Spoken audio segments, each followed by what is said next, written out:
چنگ با چغانه کلین آوردم خانه به خویش و ده و دوستان بدادم من آش و نان دادم قلنگی حلال کلین شود خدمتگار از خواب خسته هر سحر برو بدحولی و در تریزده ها کند پاک از چنگ و از گرد و خاک روی میز کشاید خان خوردنی آرد در آن خانگی ها سیر شوند رحمت بگویند با آن پیشی هم خرد و کلان بخیزد و هر زمان بخیزد پیش شهور هم به شام و هم سحر وقت خواب شود هر شب خیرم گوید با ادب پایافزار را پشتی در راست ماند و بر با عملهای نکو می شود باز هم دوسرو نداند می دهم یاد هیچ کس همه کار نزاد بگذرد یک دو سال بهایش دهم حلال از بین گذشت یک سال خویشا دهندم سوال کلین نو در چه حال چگونه است کار و بار شکر گویم یزدان را پادشاه پادشاهان را قد بلند است و خوشرو خوبترین در خلق و خوب اگر همین خیل رود بهترین کلین شود از خواب خسته چند سحر خودم رفتم حولی در سرم با نموده خم آهسته ماندم قدم تا نکنم خللدار کلین نشود بیدار به حضور می کند خواب خیزد همراه آفتاب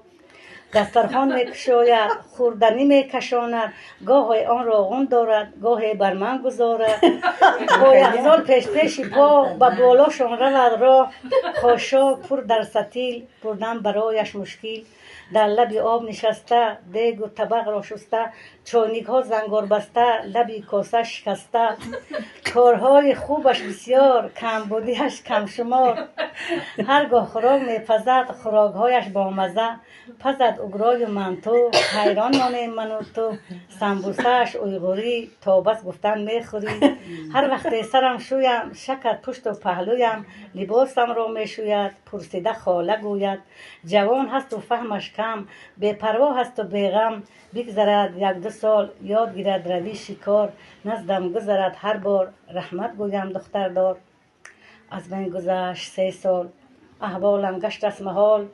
کلین شدد کودک دار ناز و ادایش بسیار هرگاه از خواب میخیزه با قهر و با ستیزه قاشا بالا و پایان هر دو دستش در میان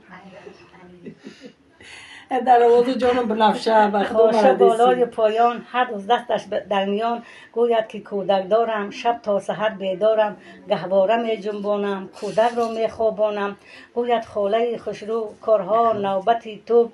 بچم کلانک شود کوچه دوانک شود می کنم من بد خدمت شما می کنید راحت بهر خاطری پسر گپ و کلاچه محل هر چی که دهد فرمان خوب میگویم کلین جون